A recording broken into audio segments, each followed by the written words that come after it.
ఎవరు రాశారో కానీ 2 చేతులు ఎత్తి నమస్కరిస్తున్నాను.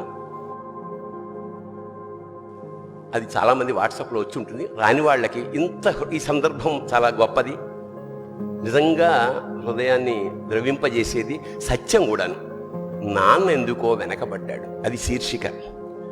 అమ్మ 9 నెలలు మోస్తే నాన్న 25 ఏళ్ళు. 2 సమానమే అయినా నాన్న ఎందుకో వెనకబడ్డాడు. ఇంట్లో జీతం తీసుకోకుండా అమ్మ, తన జీతం అంతా ఇంటికే ఖర్చు పెడుతూ నాన్న, ఇద్దరి శ్రమ సమానమే అయినా అమ్మ కంటే నాన్న ఎందుకో వెనకబడ్డాడు.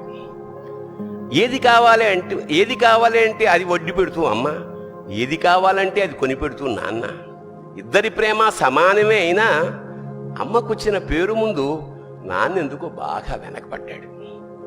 ఫోన్లోనూ అమ్మ పేరే, దెబ్బ తగిలినప్పుడు అమ్మ అని పిలవడే, అవసరం వచ్చినప్పుడు తప్ప మిగతా అప్పుడు గుర్తురానందుకు నాన్న ఎప్పుడైనా బాధపడ్డా ఏమో. ఇద్దరూ సమానమే అయినా పిల్లల ప్రేమను పొందడంలో తరతరాలుగా నాన్న ఎందుకో వెనకబడ్డాడు.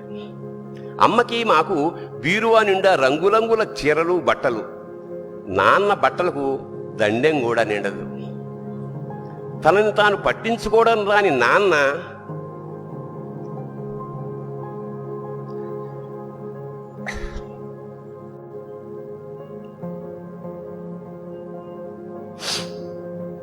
ఎందుకో మాకు కూడా పట్టనంత వెనకపడ్డాడు.